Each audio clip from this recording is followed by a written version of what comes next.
ETF index mutual funds నేర్చుకుని stock మార్కెట్లో రాణించాలనుకుంటున్నారా? వెంటనే ఈ నెంబర్కి కాల్ చేయండి.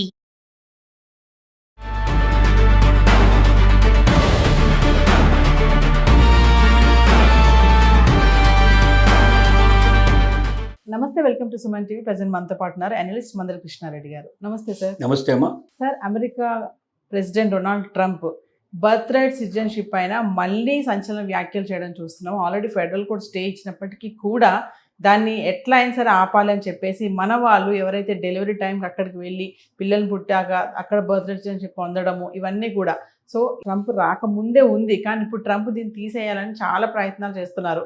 మళ్ళీ ఇప్పుడు ఒక 2 ఎగ్జిక్యూటివ్ ఆర్డర్స్ పైన సైన్ చేయడం జరిగింది. ఒకసారి 2 ఎగ్జిక్యూటివ్ ఆర్డర్స్ ఏంటి, మరి ఎందుకు ట్రంప్ ఇలాంటి వ్యాఖ్యలు చేస్తున్నారంటే? బర్త్ రైట్ సిటిజన్షిప్ మీద ట్రంప్ ఫస్ట్ ఆర్డినెన్స్ పాస్ చేశాడు. ఎవరైనా వచ్చి అమెరికా లోపల పిల్లల్ని కంటే పిల్లలు ఇక్కడ అమెరికాలో పుట్టినట్టయితే వాళ్ళకి ఆటోమేటిక్గా అమెరికన్స్ అవుతారనేది అమెరికన్ రాజ్యాంగం 17వ సవరణ చేసినట్టు రాజ్యాంగం తెలియజేస్తోంది. దీని మీద ఫెడరల్ కోర్టులు తర్వాత సుప్రీంకోర్టు కూడా వెళ్ళడం జరిగింది. కోర్టులు ఇతనికి వ్యతిరేకంగా తీర్పునిచ్చారు. రాజ్యాంగాన్ని సవరించడం సాధ్యం కాని పరిస్థితి. రాజ్యాంగం సవరించాలంటే 2/3 మెజార్టీ దాంట్లో కాంగ్రెస్లో ఉండాలి, పార్లమెంట్లో ఉండి అది చేయాల్సిన పరిస్థితి పడుతుంది. అప్పటిదాకా ఎవరు ఏ రకమైన ఆర్డినెన్స్లు ఇచ్చినా బర్త్ రైట్ సిటిజన్షిప్ అనేది ఆగదు. కాబట్టి ట్రంప్ ఇచ్చినటువంటి ఆర్డినెన్స్ చెల్లుబాటు కాదు అని చాలా క్లారిటీగా తీర్పు చెప్పడం జరిగింది. దాంతో ఇప్పుడు తను చేస్తున్న పని ఏమిటంటే ఒక ఆర్డినెన్స్ లోపల క్లారిటీ ఇచ్చాడు. ఏమని? తండ్రి తల్లి ఇద్దరు అమెరికన్స్ కాకపోయినట్టయితే, అంటే అమెరికాలో పౌరుషత్వం లేకుండా ఉన్నట్టయితే వాళ్ళకి బర్త్ రైట్ సిటిజన్షిప్ ఇవ్వడం అనేది కుదరదు. గతంలో చెప్పినటువంటి దాన్ని ఇంకా కొంచెం మార్చి చెప్పడానికి ప్రయత్నం చేశాడు. రెండోది, వీళ్ళల్లో ఎవరైనా ఒకరు నేరం చేసినట్టుగా రుజువై ఉంటే, తల్లి గారి నేరం చేసినట్టుగా రుజువై ఉంటే వాళ్ళు కూడా వాళ్ళ బర్త్ రైట్ సిటిజన్షిప్ కూడా ఎగిరిపోతుంది. వాళ్ళ పిల్లలు ఈ అమెరికన్ అంటే నేర ప్రవృత్తి కానీ నేరం చేసిన ఆధారాలు ఉన్నటువంటి తండ్రికి సంబంధించిన పుట్టిన బిడ్డల్ని అమెరికన్ పౌరులుగా మనం చూడడం చాలా కష్టం. అలాంటి వాళ్ళు మనకు అవసరం లేదు. మనకు నిజాయితీ పరులు, పూర్తిగా ధర్మ ప్రవృత్తి కలిగిన వ్యక్తులే కావాలని ట్రంప్ ఇండైరెక్ట్గా చెప్పడానికి ప్రయత్నం చేశాడు. కానీ తను నిజమైనటువంటి అమెరికనా కాదా అని తను ఎప్పుడు పరీక్ష చేసుకోవాలి. అతని మీద ఎన్ని కేసులు ఉన్నాయో, ఎంతమందిని అసాల్ట్ చేసిన కేసులు ఉన్నాయో, ఎంతమంది మహిళల్ని అతను మానభంగాలు చేసిన కేసులు ఉన్నాయో అవన్నీ తను గుర్తుపెట్టుకోకుండా తను చేసిన పని ఏమిటంటే బర్త్ రైట్ సిటిజన్షిప్కి అలాంటి నేర ప్రవృత్తి ఉండే వాళ్ళు ఎవరైనా సరే తల్లి కానీ తండ్రిగా నేర ప్రవృత్తి ఉంటే ఆ బర్త్ రైట్ సిటిజన్షిప్ చెల్లదు అనేటువంటి వాటి తీసుకొచ్చాడు. అలాగే అతను ఏమంటాడు అంటే ఏ దేశాల నుంచి ఇక్కడికి వస్తున్నారో కొన్ని దేశాల నుంచి మనం ఇమిగ్రేషన్ అనేది మనం లేకుండా చేసినట్టయితే ఆ దేశాలను ఎందుకు అంగీకరించట్లేదంటే నేర ప్రవృత్తి కలిగిన దేశాలు, ముఖ్యంగా కొన్ని ఆఫ్రికన్ కంట్రీస్ ఉన్నాయి, పక్కపక్కన ఉండే కంట్రీస్ ఉన్నాయి.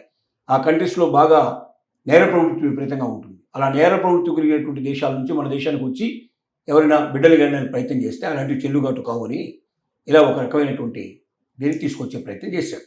దీంట్లో రెండో ఆర్డినెన్స్లో ఏమని చెప్తాడంటే అతను అసలు బర్త్ రైట్ సిటిజన్షిప్ కోసమే ఎవరైతే వీసాలు తీసుకొని వస్తున్నారో అమెరికాకి, అంటే గర్భంతో ఉండేటువంటి తల్లులు ఎవరైతే వస్తున్నారో వీళ్ళని నిరోధించాలి, ఆపేయాలి. అంటే వాళ్ళకి ముందుగానే టెస్టులు చేసి అమెరికాలో ప్రవేశించేటప్పటికి వాళ్ళ గర్భం ఉన్నట్టయితే వాళ్ళకి ఎలిజిబిలిటీ ఉందా లేదా, అంటే ఇద్దరి సిటిజన్షిప్ ఉంది, ఇక్కడ ఏ రకమైన కేసులు లేవు, అన్ని రకాలుగా పర్ఫెక్ట్గా ఉన్నారు, they are eligible to the America అనుకున్న వాళ్ళని మాత్రమే అమెరికాలోకి వచ్చేట్టు చేయాలి. రాని వాళ్ళకి ఇక్కడ ప్రవేశం ఇవ్వకూడదు. అంటే బర్త్ రైట్ సిటిజన్షిప్ ఉండొచ్చు, కానీ గర్భాధారణ కలిగిన వ్యక్తులు ఈ చెప్పినటువంటి అన్ని నియమాలు కరెక్ట్గా వాళ్ళకు వర్తిస్తేనే వాళ్ళని అమెరికాలో ప్రవేశపెట్టండి. తను ఏమంటాడంటే వీసా అనేటువంటిది ఓన్లీ మన దేశం యొక్క సరిహద్దులోకి ప్రవేశించడానికి మాత్రమే ఎంట్రీ, కానీ దేశంలోకి ప్రవేశించడానికి కాదు. సరిహద్దు వరకు రావడానికి మాత్రమే ఇది ఎంట్రీ. అంటే ఎయిర్పోర్టు, అమెరికాలో ఉండే ఎయిర్పోర్ట్లో దిగే వరకు మాత్రమే ఇది ఎంట్రీ కింద ఉంటుంది. కానీ లోపలికి రావాలంటే ఈ నియమాలన్నీ వాళ్ళు కరెక్ట్గా ఉండేవాళ్ళనే లోపల రాణిస్తాం, లేని వాళ్ళని మళ్ళీ వెనక్కి పంపిస్తాం. కాబట్టి బర్త్ రైట్ సిటిజన్షిప్ కోసమే ఎవరైతే ప్లాన్ చేసుకొని పథకం ప్రకారంగా 6 months విజిటింగ్ వీసా తీసుకొని వచ్చారు. వాళ్ళు విజిటింగ్ వీసా తీసుకొచ్చి ఇక్కడ కరెక్ట్గా ఏ 7th monthలోనో 6th monthలోనో వచ్చారు. 3 months అయిపోయాక డెలివరీ అయిపోయారు. 6 months వెనక్కి వెళ్ళాలి. వాస్తవం పిల్లాడు అమెరికాలో పుట్టాడు కాబట్టి అమెరికన్ అయ్యే అవకాశాలు ఉన్నాయి. పిల్లాడు పుట్టాడు కాబట్టి తల్లి ఎక్కడ ఉండిపోయింది, తల్లి పిల్లాడు ఎక్కడ ఉన్నాడు కాబట్టి తండ్రి ఎక్కడ ఉండిపోయాడు. ఆ తర్వాత ఆటోమేటిక్గా మొత్తం ఫ్యామిలీ అంతా దిగిపోయే పరిస్థితి. ఇప్పుడు ఇది ఒక ఒక నాటకంలాగా ఉంటుంది, ఒక తమాషాలాగా ఉంటుంది. కానీ వాస్తవంగా చెప్పాలంటే కూడా ఇది కరెక్ట్గా జరిగిన పరిస్థితి అది అక్కడ. అలా ఎన్నో లక్షల కుటుంబాల రకంగా సెటిల్ అయిన ఉన్నాయి. కాబట్టి వీటిని ఎలాగా పంపించాలి అనే దానికి ఇప్పుడు అతను సుప్రీంకోర్టు తనకి వ్యతిరేకంగా తీర్పు ఇచ్చినప్పటికీ మిగతా కారణాలు చూపించి ఏదో ఒక రక రూపం లోపల ఈ దేశంలోకి ఎట్టి పరిస్థితుల లోపల బర్త్ రైట్ సిటిజన్షిప్ కోసం వచ్చేటువంటి వాళ్ళని నిరోధించాలి అనేటువంటి దృక్పథంతో ఆలోచనతో మాత్రమే ఈ రకమైనటువంటి 2 ఆర్డినెన్స్లు పాస్ చేశాడు. అయితే ఇవి కూడా కోర్టు ముందు చెల్లుతాయా లేదా అంటే సందేహమైన పరిస్థితి. ఎందుకంటే ఏదో రకమైన లింక్ బర్త్ రైట్ సిటిజన్షిప్ ఉంది. అంటే బర్త్ రైట్ సిటిజన్షిప్ని క్యాన్సిల్ చేయాలనేటువంటి కోరిక దాంట్లో కనబడుతుంది బలంగా. ఒకవైపున ఇంతకు ముందే బర్త్ రైట్ సిటిజన్షిప్ ఇచ్చిన ఆర్డినెన్స్ ఎప్పుడైతే వ్యతిరేకంగా దానికి వ్యతిరేకంగా కేసులు పడ్డాయో, తీర్పులు వచ్చాయో, మళ్ళీ అదే సిమిలర్గా ఉండేటువంటి ఆర్డినెన్స్ పాస్ చేయడం వల్ల వీటిని కూడా కోర్టులో ఛాలెంజ్ చేసి ట్రంప్కు వ్యతిరేకంగా తీర్పులు తీసుకురావాలనేటువంటి ఆలోచనతో కొంతమంది మేధావులు ఆల్రెడీ స్టార్ట్ అయిపోయారు. ఈ చట్టాలు వచ్చాయి, తర్వాత వెంటనే ఫెడరల్ కోర్టు లోపల ముందుకు వేయడం స్టార్ట్ అయిపోయింది. అది కూడా తొందరలోనే దాని మీద కూడా తీర్పులు వచ్చే అవకాశాలు ఉన్నాయి. ఇవి కూడా కోర్టుల ముందు నిలబడడానికి అవకాశం లేకపోవచ్చు అనేది చాలా మంది యొక్క ఆలోచన. అంటే దీంట్లో ఎంత మేధస్సు ఉపయోగించినా కనబడుతుంది ఏంటంటే ఎట్టి పరిస్థితుల్లో బర్త్ రైట్ సిటిజన్షిప్ని క్యాన్సిల్ చేయాలనే కోరికతో బలంగా ఉన్నట్టుగా కనబడుతుంది. ఏది ఏమైనప్పటికీ ఇక నుంచి భవిష్యత్తు లోపల గర్భధారణ అయిన తర్వాత ప్రెగ్నెన్సీ తోటి ఎవరైనా లేడీసు ప్రత్యేకంగా బర్త్ రైట్ సిటిజన్షిప్ కోసం అక్కడికి పోయేట్టుగా ప్రయత్నం చేస్తే మాత్రం వాళ్ళని ఆపేయడానికి అవకాశాలు ఉన్నాయి. ఇంకోటి ఏంటంటే వీళ్ళు చట్టబద్ధంగా వచ్చేవాళ్ళు, వీళ్ళు చట్టబద్ధంగా కాకుండా అమెరికా యొక్క అనేక అంటే సముద్ర మార్గం నుంచి మిగతా మార్గాల నుంచి దొంగతనంగా లోపలికి వచ్చేట్టు వాళ్ళు చాలా మంది ఉన్నారు. వాళ్ళు అసలు ఏమి ఉండవు, వాళ్ళ దగ్గర వీసాలు ఏముండవు.